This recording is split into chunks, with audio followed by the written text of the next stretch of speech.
Hello guys, welcome back again my channel. आज हम लोग पढ़ेंगे द मस्कुलर सिस्टम के बारे में। ठीक है, तो बिना देर किए हुए स्टार्ट करते हैं। सबसे पहले इंट्रोडक्शन ऑफ मस्कुलर सिस्टम। ठीक है, देखते हैं क्या है इसमें। Muscular system deal with the study of various type of muscles of human body. ठीक है, the structure, location, function, muscle metabolism and type of muscular movements. कह रहा है जो मस्कुलर सिस्टम है। अब मस्कुलर सिस्टम क्या हुआ कि जिसमें पूरी बॉडी की जितनी भी मसल्स होती, चाहे वो लेग्स की हो, चाहे वो थाई की हो, चाहे वो आपकी अपर बॉडी की हो, चाहे हैंड की, फीट की, किसी भी जगह की मसल्स हो, उस सारी की सारी मसल्स के बारे में हम लोग इसमें स्टडी करते हैं, किसमें, मस्कुलर सिस्टम के अंदर। ठीक है, अब क्या क्या स्टडी के अंदर शामिल किया जाता है मस्कुलर सिस्टम के, तो उसमें पहली चीज़ क्या आती है, स्ट्रक्चर देखते हैं उसका, लोकेशन देखते हैं, फंक्शन देखते हैं, साथ में मसल्स का मेटाबॉलिज्म देखते हैं, और साथ ही साथ हम टाइप ऑफ मस्कुलर मूवमेंट देखते हैं। ठीक है, तो स्ट्रक्चर का मतलब क्या हुआ कि उसका स्ट्रक्चर कैसा दिखता है मसल्स का। दूसरी चीज़, वो किस जगह पे बॉडी के पाई जाती है। तीसरी चीज़, वो फंक्शन कैसे परफॉर्म करती है। चौथी चीज़ थी मसल्स का मेटाबॉलिज्म होना। वही फेज़ 2 फेज़ 1 मेटाबॉलिज्म के जो है, उस फेज़ 1 के ज़रिए से या फेज़ 2 के ज़रिए से कैसे मसल्स के अंदर मेटाबॉलिज्म होता है, किसी भी कंपाउंड का, न्यूट्रिशन का, किसी भी चीज़ का एब्जॉर्प्शन होता है, कैसे वो रिलीज़ होती है। तो वो सारी चीज़ें इसमें समझना होता है। और साथ ही साथ मस्कुलर मूवमेंट, मतलब कोई भी मसल जो है वो मूव कैसे करती है बोन्स के साथ में बाइंड अप करके, उस मूवमेंट को भी समझना होता है इसमें। तो ये बेसिक से कुछ मसल्स के फंक्शन है, स्ट्रक्चर है, लोकेशंस है, इन सारी चीज़ों की स्टडी करी जाती है मस्कुलर सिस्टम के अंदर। ठीक है, आगे देखते हैं। इसमें लिखा there are 3 type of muscles in the human body. कह रहा है 3 टाइप की जो मसल्स है ह्यूमन बॉडी के अंदर वो पाई जाती हैं। पहली है कौन सी, स्केलेटल मसल्स। दूसरी है कार्डियक मसल। तीसरी है स्मूथ मसल्स। तो पहली मसल्स इसमें क्या है, स्केलेटल मसल्स। स्केलेटल का मतलब क्या हुआ, बोन्स वाली मसल्स, स्केलेटल सिस्टम के जरिए वाली मसल्स, स्केलेटल। ठीक है, उसको बोला गया है स्केलेटल मसल। ठीक है, तो स्केलेटल मसल जो होती है, स्केलेटल मसल जो होती है, तो इसको हम स्टडी करते हैं कि जो बोन से कनेक्ट वाली मसल्स होती, इसके बारे में हम लोग इसमें स्टडी करते हैं। दूसरी टाइप की इसमें कार्डियक मसल, जो हार्ट से रिलेटेड वाली मसल्स होती, वो कैसे परफॉर्म करती है। ठीक है, तो उसके बारे में हम लोग स्टडी करते हैं। तीसरी मसल्स आती है इसमें स्मूथ मसल्स के बारे में।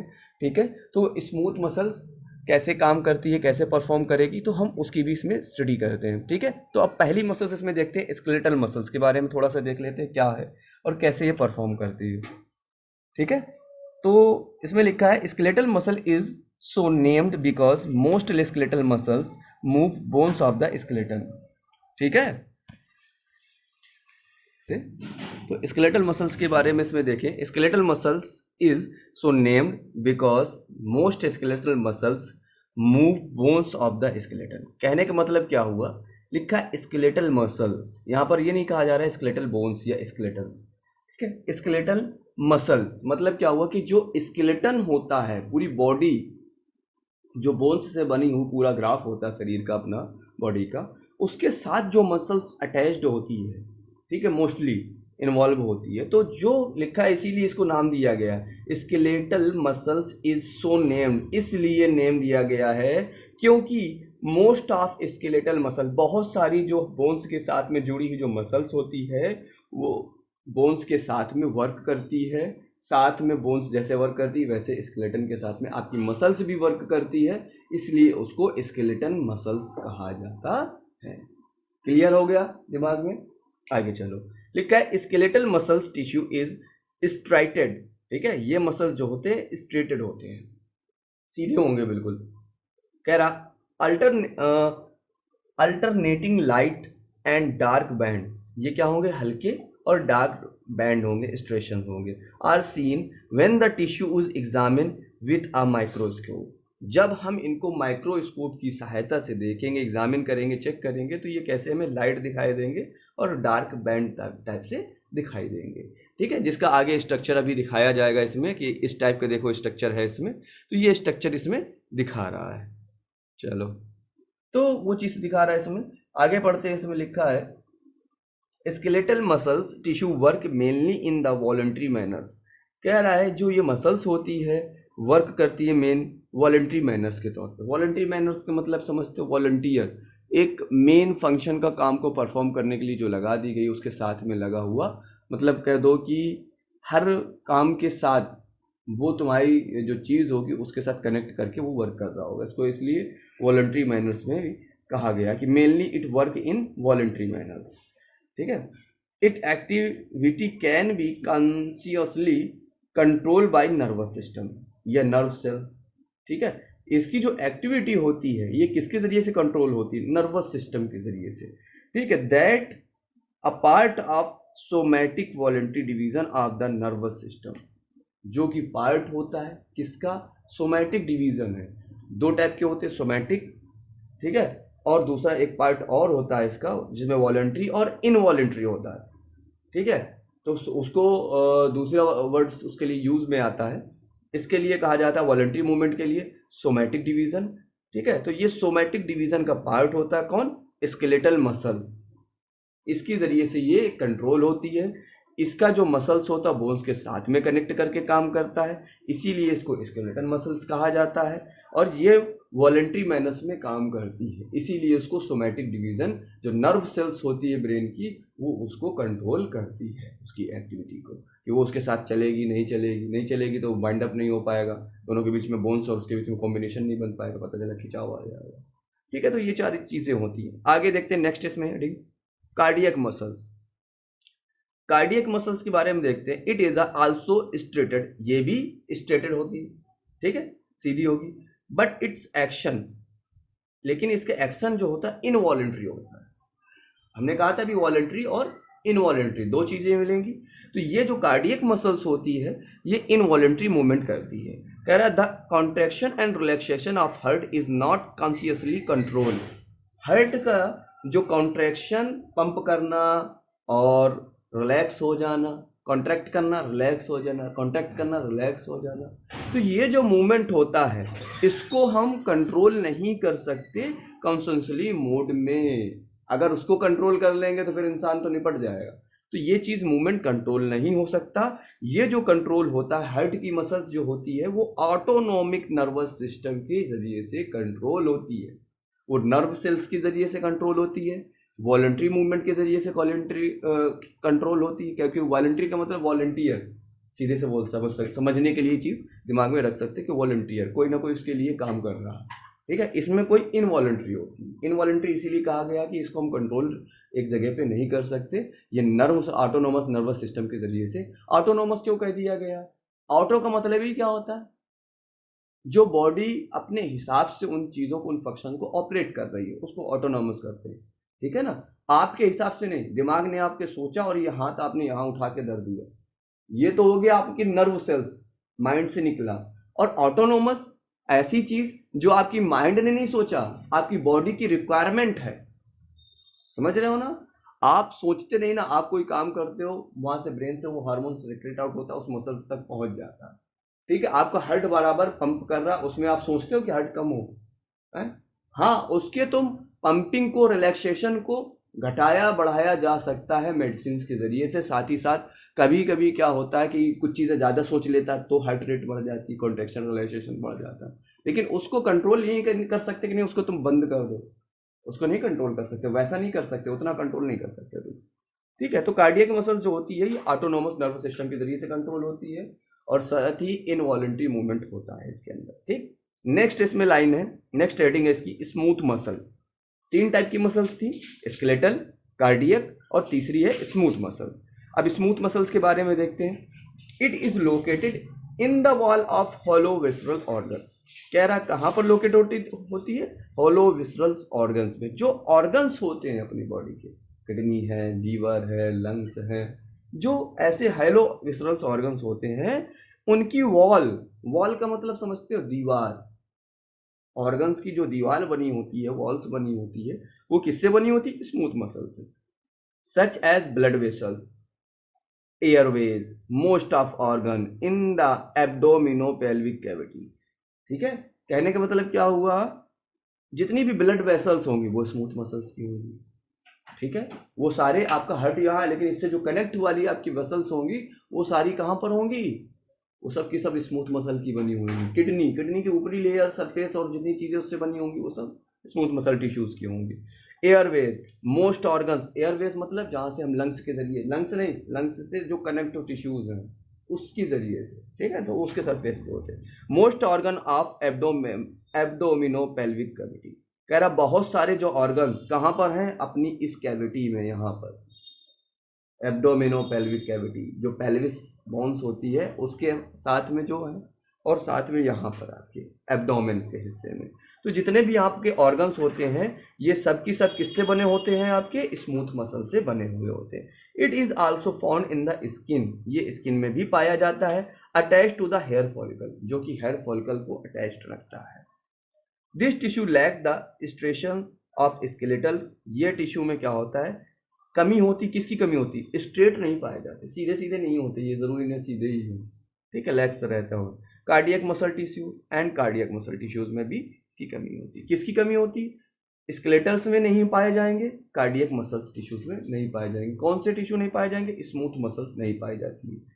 ठीक, आगे क्या कह रहा है, फॉर दिस रीजन, इस कारण से, इट लुक्स नॉन स्ट्रेटेड, इसकी वजह से ये कैसे दिखते हैं, नॉन स्ट्रेटेड होते हैं। Which is why it is refer to as a smooth, इसी की वजह से क्यों इसको रिफर किया जाता है स्मूथ मसल, इसीलिए इसको स्मूथ मसल कहा जाता है। The action of smooth muscle is unusually involuntary, इसका जो एक्शन होता है स्मूथ मसल्स का अनयूजली होता है, इनवॉलंटरी होता है, किसी भी वॉलेंट्री मूवमेंट के जरिए कनेक्ट नहीं रहता और यूजली रहता है। ठीक है, मसल्स यूज में आएगी लेकिन इनवॉलेंट्री कंट्रोल होती है, जैसे कार्डियक मसल्स के साथ में होता है। ठीक, तो ये इतनी चीज को याद रखना। और एक चीज इसमें देखो नोट लिखा गया, both cardiac muscle and smooth muscle are regulated by the nervous neurons, दोनों के दोनों जो है रेगुलेट होते हैं, उनके जो फंक्शन ऑपरेट होते हैं किसके जरिए से, न्यूरॉन्स के जरिए से। That are the part of autonomic involuntary division, जो कि पार्ट है किसका, न्यूरॉन्स जो है दो टाइप का सेक्शन डिवाइड होता है, इनवॉलेंट्री और नॉन वॉलेंट्री, वॉलेंट्री और इनवॉलेंट्री, तो दो सेक्शन डिवीजन हो जाता है किसमें, ऑटोनोमस सिस्टम में। तो जो कार्डियक मसल है, स्मूथ मसल्स है, वो इनवॉलेंट्री डिवीजन में डिवाइड हो जाता है नर्वस सिस्टम के by the hormones release by the endocrine. तो मतलब हार्ट का पार्ट हो गया, एंडोक्राइन ग्लैंड हो गया, हार्मोन्स का सिस्टम हो गया, ये सारा की सारा जो सिस्टम होता है ये इनवॉलेंट्री डिवीजन का पार्ट होता है। कहाँ पर, आपके ब्रेन से जो रिलीज होता है। ठीक, इस पर कंट्रोल नहीं होता, जो कंडीशन होती, कंडीशन के हिसाब से ये बॉडी वर्क करती है खुद ही। समझ में आ गई ना बात। तो अब देखते हैं कुछ इनके, देखो स्मूथ मसल्स के, देखो इसमें डायग्राम दिया गया हुआ है। स्मूथ मसल्स क्या होता है, कार्डियक मसल्स के फाइबर्स दिए गए हैं, स्केलेटल मसल है, स्केलेटल मसल्स बिल्कुल स्ट्रेट होगी, सीधी होगी, कार्डियक मसल्स थोड़ी स्ट्रेटेड होती है, थोड़ी वैसी होती है, गैप्स होंगे उनके बीच में, लैप्स होंगे, ठीक है। और स्मूथ मसल्स जो होंगे आपके, वो की फाइबर्स होता है, देखो इसमें बना के भी दिया गया है, दिया है smooth muscle abdominopelvic cavity, intestine है, स्टमक है, ये सारे जितने भी इंटरनल ऑर्गन्स हो जाते हैं, एनएस वेनस, ये सारी चीजें स्मूथ मसल से बना होता है। कार्डियक मसल किससे बनी होती है आपकी, स्ट्रेटेड होती है, ब्रांच वाइज होती है, ठीक है, ब्रांच वाइज सेक्शन तो होते हैं इसमें कार्डियक मसल्स में, तो ये सब इसमें किससे बनती है, कार्डियक मसल से। स्केलेटल मसल्स ये स्ट्रेटेड होती है बिल्कुल बोन्स के साथ में, ये जितनी मसल्स है, ये मसल्स है, ये मसल्स है, ये मसल्स है, ये किससे बनी होती है, स्केलेटल मसल। समझ में आ गई ये तीनों बात, ठीक है। इनके इसी में एग्जांपल भी दिए गए, साथ में समझाने भी गए। इनवॉलेंट्री होती, इनवॉलेंट्री होता है, ये वॉलेंट्री होती है, स्केलेटल खाली वॉलेंट्री होती है, ये दोनों इनवॉलेंट्री। इनवॉलेंट्री और वॉलेंट्री समझ में आ गया क्या होता है, जिसमें कंट्रोल जो होता है आपकी बोन्स के हिसाब से ना हो, बोन्स की वजह से काम नहीं करती मसल्स आपकी, समझ में आया। जो मसल्स बोन की वजह से काम नहीं करती वो इनवॉलेंट्री होती, मतलब वो कैसे काम करती है, वो ऑटोनर्वस सिस्टम से, आपके सोचने से नहीं काम कर रही मसल, ठीक है। वो मसल्स काम करती है नेचुरली, जो बॉडी की आपकी डिमांड है, बॉडी के फंक्शन उसकी एक हिसाब से, अकॉर्डिंग के हिसाब से, ठीक। वॉलंटियर में क्या होती है, आप हाथ उठाओगे, पैर चलाओगे, जो कुछ चलाओगे, वो मसल्स उसके साथ में, बोन्स के साथ में एक्टिवेट होके काम करती, वो चीज हो जाती है। यही दोनों में बेसिक डिफरेंसेस होते हैं, ठीक है। अब आ जाओ function of the muscular tissues के बारे में, जो फंक्शन है वो क्या दिए गए। पहला है बॉडी मूवमेंट, दूसरा है बॉडी पोजिशन स्टेबिलिटी, तीसरा है internal body substance movement and storage, ठीक है, चौथा है थर्मोजेनेसिस, ठीक है। तो ये कुछ इसके 4 से 5 फंक्शंस होते हैं बॉडी का मूवमेंट। अभी हमने चुके पूरी सारी चीज़ बताई हैं कि जो बॉडी के मूवमेंट है बोन्स के साथ में अटैच्ड जो टिश्यू काम करते हैं उनको क्या बोलते हैं, स्केलेटल मसल्स वाले होते हैं। ये वॉकिंग करने में, रनिंग करने में ये बोन्स के साथ में अटैच्ड रहते हैं। तो ये फंक्शन हो गया मस्कुलर टिश्यूज का। दूसरा फंक्शन है बॉडी के पोजीशन का स्टेबल करने में, ठीक है। अब बॉडी के जो जॉइंट्स हैं, बॉडी के मेंटेनेंस है, पोजीशन है, स्टैंडिंग सिटिंग है, बैठना है, खड़े होना है, इस सारी चीज़ों को भी आपकी मसल्स जो मस्कुलर सिस्टम होता है ये भी स्टेबिलिटी देता है, मेंटेन करता है। तीसरी चीज़ थी internal body substance movement and storage. जो भी हम लोग खाते हैं, जो बॉडी के हार्मोन्स है, ब्लड है, वो सारी चीज़ें सर्कुलेट होती है मसल्स के अंदर ही तो हो रहा है, नर्वस में है और साथ ही साथ वेन्स में है, जो भी एक्टिविटी है कार्डियक में है और इंडोक्राइन ग्लैंड होती हैं, जितना भी सारी चीज़ें ब्रेन से सेक्रेट आउट हो रही हैं, तो ये भी तो आपकी, इसके लिए भी तो मसल्स की ज़रूरत होती है। इसमें भी तो फंक्शन करता है मस्कुलर बॉडी, करता है कि नहीं करता है। अगर मसल्स ना होंगे तो कौन सी काम करेगा, नहीं होगा ना, सारी चीज़ें मूवमेंट नहीं हो पाएंगी। चौथा इसमें थर्मोजेनेसिस। अब मस्कुलर टिश्यू कॉन्ट्रैक्ट, एक मस्कुलर टिश्यू कॉन्ट्रैक्ट करता है, इट प्रोड्यूस हीट, वो क्या प्रोड्यूस करता है, energy, heat, a process known as the thermogenesis. उस प्रोसेस को हम क्या करते हैं, थर्मोजेनेसिस कहते हैं, which maintain the normal body temperature. जो हीट जनरेट होती है बॉडी की, इससे बॉडी का टेम्परेचर जो होता है वो नॉर्मल होता है, मेंटेन होता है, ठीक है। जब भी एनर्जी लगती है, हम लोग वर्कआउट करते हैं तो बॉडी की जो टेम्परेचर होता है वो मेंटेन होता है, टॉक्सिन्स निकल जाते हैं, बॉडी का जो हीट है मेंटेन हो जाता है, ठीक है। तो ये इसके फंक्शन थे। अब कैरेक्टर्स के बारे में देख लेते हैं जल्दी से। पहला है इलेक्ट्रिकल एक्साइटेबिलिटी, दूसरा एबिलिटी ऑफ कॉन्ट्रैक्शन, तीसरा है एबिलिटी टू एक्सटेंड एक्सटेंसिबिलिटी, चौथा है इसका लास्ट इलास्टिसिटी। तो ये 4 इसके मेन कैरेक्टर्स होते हैं आपके मस्कुलर टिश्यूज के। तो पहला देखते हैं इलेक्ट्रिकल एक्साइटेबिलिटी। एक्साइटेबिलिटी मतलब जो वही कॉन्ट्रैक्शन है उसी को एक्साइटेबिलिटी कहा जाता है। Stimulate by generating electrical signal called an action potential. क्या लिखा है, muscles have ability to respond. Muscles के अंदर क्या एबिलिटी रहती है, एबिलिटी मतलब क्या होता है कि उसके अंदर नेचुरल पावर होना, उस चीज की काम करने की उसकी कुव्वत है, ठीक है। तो क्या कह रहा है, muscles have ability to respond, response करने की, किस चीज की रिस्पॉन्स करने की, certain stimuli by generating electrical signal. कैसे, जनरेटिंग इलेक्ट्रिकल सिग्नल, ठीक है, electrical signal called as action potential. अगर कोई उसको इलेक्ट्रिकल सिग्नल्स मिलता है, ठीक है, या स्टिमुलेट होती है आपकी मसल किसी भी जरिए से, तो ये इलेक्ट्रिकल सिग्नल्स डेवलप करती है, जिसको एक्शन पोटेंशियल कहा जाता है, जिसकी वजह से पूरी बॉडी में मूवमेंट शुरू होता है। दूसरा ability two of contraction. Muscles के अंदर ये कैरेक्टर्स होता है कि बॉडी को, ये मसल्स को कॉन्ट्रैक्ट कर सके। कॉन्ट्रैक्ट का मतलब फोर्सफुली कहते हैं ना, फोर्स लग रहा फोर्स, ठीक है। लिखा क्या है, it is ability of muscular tissue to contract forcefully when stimulated by an action potential. जब एक्शन पोटेंशियल, यहां से निकला एक्शन पोटेंशियल, पोटेंशियल का मतलब पावर, एक समझ लो बात समझने के लिए, ठीक है। तो जब वो पावर दी गई तो उसके बाद क्या हुआ, कॉन्ट्रैक्ट किया forcefully, contract relax, contract relax. किसी चीज में प्रेशर करना, मसल्स को टाइट करना, वो कॉन्ट्रैक्शन हो जाता है, रिलैक्स छोड़ देना, कॉन्ट्रैक्ट रिलैक्स। हार्ट भी तो ये करता है ना। तो जो कॉन्ट्रैक्शन होता है ये किसके जरिए से होता है, एक्शन पोटेंशियल के जरिए से। जो हमें एनर्जी मिल रही है, हार्ट पंप कर रहा है, हार्ट चल रहा है, वो भी तो किसी एनर्जी के जरिए से चल रहा होगा ना, तो उसी में एनर्जी लगती है, जो उसको एक्शन पोटेंशियल कहा जाता है, ठीक है। तो वो एक्शन पोटेंशियल मिलता कहाँ से, कैसे वर्क करता है, तो वो सारी चीजें एक अलग की बात है। लेकिन यहाँ पर बात कर रहे हैं हम लोग मसल्स के बारे में, कि मसल्स के अंदर ये पावर रहती है कि वो उसको फोर्सफुली कॉन्ट्रैक्ट कर सकती है, वो उसको एक्साइट कर सकती है, ठीक है, वो उसको स्टिमुलेट कर सकती है। ये सारी चीजें समझने की कोशिश कर रहे हैं। तीसरी चीज है ability to extend extensibility.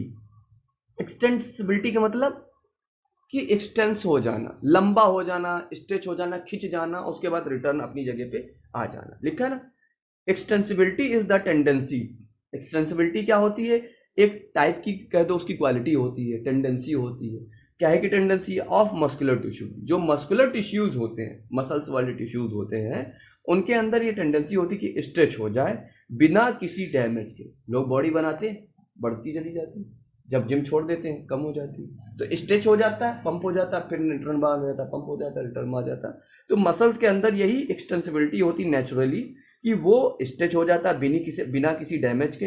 It allow muscles to contract forcefully, जो कि किसी भी मसल्स को अलाउ करता है कि कॉन्ट्रैक्ट कर सके forcefully, even though it is already stretch, जब वो स्ट्रेच हो रहा हो उस टाइम पे वो अलाउ करती है। आगे देखो इसमें 4 नंबर इलास्टिसिटी कह रहा है। It is the ability of muscular tissues.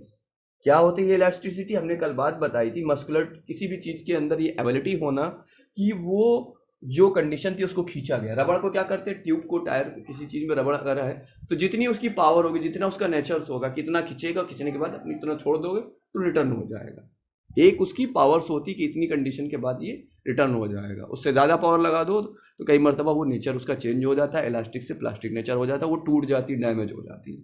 ठीक है, तो वही कह रहा है, it is the ability of muscular tissue to return its original length and shape after contraction और एक्सटेंशन। अगर हम कॉन्ट्रैक्ट लगा रहे हैं, ताकत लगा रहे हैं, बढ़ा रहे हैं, उसको खींच रहे हैं, तो वो क्या हो रहा है, उस टाइम पे फोर्सफुली वो बढ़ तो गया, लेकिन जैसे ही हम उसको छोड़ते हैं, कॉन्ट्रैक्शन हटाते हैं, तो वो फौरन रिटर्न होकर अपनी ओरिजिनल शेप में रिटर्न हो जाता है वापस। समझ में आई बात? तो इतनी बात समझ में आ गई, इसके फंक्शन और कैरेक्टर हमने समझा दिए तुम्हें। अब इसका है स्ट्रक्चर ऑफ स्केलेटल मसल्स के बारे में। ठीक है, तो स्ट्रक्चर में क्या है, इसमें 3 टाइप के इसमें लेयर्स होती हैं, इपीमाइजियम, पेरीमाइजियम, तीसरी होती इंडोमाइजियम।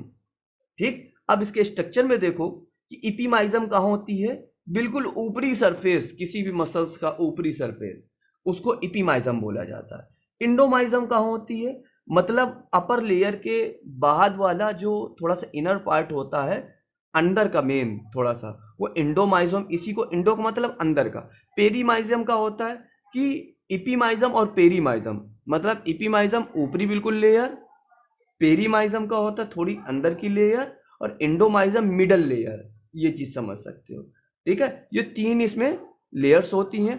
तो इसमें देखो लिखा, epimysium is the outermost layer, outermost मतलब outer layer, and encircling the entire muscle, पूरी की पूरी मसल्स को ये कवर करके रखा होगा।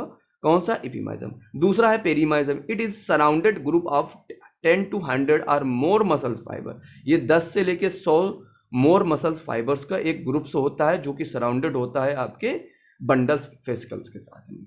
बहुत सारी मसल्स में छोटी छोटी होंगी, 10 से लेके 100 तक। इंडोमाइजम क्या होता है, it is a thin sheath of auricle connective tissue penetrating the interior of each fascicle। ये जो बंडल्स हैं इनको पेरीमाइजम कहा गया है, इन्हीं को। ठीक है, 10 से लेके 100 तक हो सकते हैं। इंडोमाइजम में क्या होता है, it is the sheath of एरिकल कनेक्टिव टिश्यू। तो जो मतलब ये जो पार्ट है, इन सब से मिलके जो शीथ बनता है fascicle and separating the individual muscle fibre from the one से एक से दूसरे में। तो ये जो पूरे फाइबर्स हैं, 1 2 3 4 5 6 जितने भी फाइबर्स इसमें बनना है, इसी को कहा जाता है इंडोमाइजम। एक फाइबर्स को पूरे को इंडोमाइजम कहा जाता है। ठीक है, पेरीमाइजम, इसके जितने छेद होते हैं, मतलब जितने भी मसल्स इसमें दिख रहे हैं छोटे छोटे छोटे छोटे 10 से 100 तक मसल्स फाइबर, उनको कहा जाता है। तो ये बात स्ट्रक्चर को याद रखना। ये मसल्स का देखो स्ट्रक्चर दिखाया गया है, टेंडन जैसी बताई गई, बोन्स के साथ में कनेक्ट होती है। ये सारी चीज़ें हमें लगता है कि अब समझ में आ गई होंगी तुम्हारे। आज के लिए इतना ही। ठीक है, थैंक यू।